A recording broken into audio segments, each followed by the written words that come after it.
Item ಯಾವುದೇ ಇರಲಿ try ಮಾಡಿ ಆಚಿ ಚಿಕನ್ ಮಸಾಲಾ. ವಿಧಾನಸೌಧದಲ್ಲಿ ಸಿಎಂ ಡಿಕೆಶಿ ಮೆಗಾ ಆಪರೇಷನ್ ಒಂದನ್ನು ನಡೆಸಿದ್ದಾರೆ. ಸಿದ್ದರಾಮಯ್ಯ ಅವರ ಕಾಲದ ಅಧಿಕಾರಿಗಳು ಸಿಬ್ಬಂದಿಗೆ ಕೋಕ್ ನೀಡಲಾಗಿದೆ. 400ಕ್ಕೂ ಹೆಚ್ಚು ಸಿಬ್ಬಂದಿಯನ್ನ ವಜಾಗೊಳಿಸಿ ಸರ್ಕಾರ ಆದೇಶವನ್ನ ಹೊರಡಿಸಿದೆ. ಗುತ್ತಿಗೆ ಆಧಾರದಲ್ಲಿ ಕೆಲಸ ಮಾಡುತ್ತಿದ್ದ ಸಿಬ್ಬಂದಿಗಳನ್ನ ವಜಾಗೊಳಿಸಲಾಗಿದೆ. ಸಿದ್ದರಾಮಯ್ಯ ಅವರ ರಾಜೀನಾಮೆ ಬೆನ್ನಲ್ಲೇ ಸಿಬ್ಬಂದಿಗಳಿಗೆ ಶಾಕ್ ನೀಡಲಾಗಿದೆ. ದಿಢೀರ್ ವಜಾಗೊಳಿಸಿ ಆದೇಶವನ್ನ ಹೊರಡಿಸಿದ್ದಕ್ಕೆ ಸಿಬ್ಬಂದಿಗಳು ಅಸಮಾಧಾನವನ್ನ ವ್ಯಕ್ತಪಡಿಸಿದ್ದಾರೆ. ಹಿಂದಿನ ಬೊಮ್ಮಾಯಿ ಮತ್ತು ಸಿದ್ದರಾಮಯ್ಯ ಸರ್ಕಾರದಲ್ಲಿ ನೇಮಕಗೊಂಡಿದ್ದ ಸಿಬ್ಬಂದಿಗಳಿಗೆ ಕೋಕ್ ನೀಡಲಾಗಿರುವಂತದ್ದು.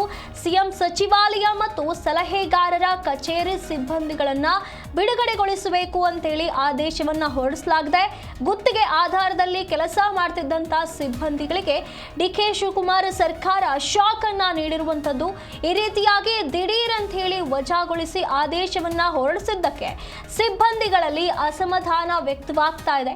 ಹಾಗಾದ್ರೆ ಯಾವ ವಿಭಾಗದಲ್ಲಿನ ಎಷ್ಟು ಸಿಬ್ಬಂದಿಗಳು ವಜಾಗೊಂಡಿದ್ದಾರೆ ಅಂತ ನೋಡೋದಾದ್ರೆ, ಸಿಎಂ ಸಚಿವಾಲಯ ಗುತ್ತಿಗೆ ಆಧಾರದಲ್ಲಿ ಕೆಲಸ ಮಾಡ್ತಿದ್ದ ಗ್ರೂಪ್ ಸಿ ನಲ್ಲಿ 212 ಜನರನ್ನ ವಜಾಗೊಳಿಸಲಾಗಿದೆ. ಹಾಗೆ ಗ್ರೂಪ್ ಡಿ ಮತ್ತು ವಾಹನ ಚಾಲಕರಿಗೆ 80 ಜನರನ್ನ ವಜಾಗೊಳಿಸಲಾಗಿದೆ. ಗ್ರೂಪ್ ಬಿ ಆಧಾರದಲ್ಲಿ ಕೆಲಸ ಮಾಡ್ತಿದ್ದ 6 ಜನರಿಗೆ ಕೋಕ್ ನೀಡಲಾಗಿದೆ. ಸಿಎಂ ಕಾನೂನು ಸಲಹೆಗಾರ ಮತ್ತು ಮಾಧ್ಯಮ ಸಲಹೆಗಾರ, ದೆಹಲಿ ವಿಶೇಷ ಪ್ರತಿನಿಧಿಗಳ ಶಾಖೆಯಲ್ಲಿ ಕೆಲಸ ಮಾಡ್ತಿದ್ದ 150ಕ್ಕೂ ಹೆಚ್ಚು ಸಿಬ್ಬಂದಿಯನ್ನ ವಜಾಗೊಳಿಸಲಾಗಿದೆ. ಈ ರೀತಿಯಾಗಿ ದಿಢೀರ್ ಆದೇಶವನ್ನ ಹೊರಡಿಸಿರುವಂತಹ ಕಾರಣ ಸಿಬ್ಬಂದಿಗಳು ಅಸಮಾಧಾನವನ್ನ ವ್ಯಕ್ತಪಡಿಸ್ತಾ ಇದ್ದಾರೆ.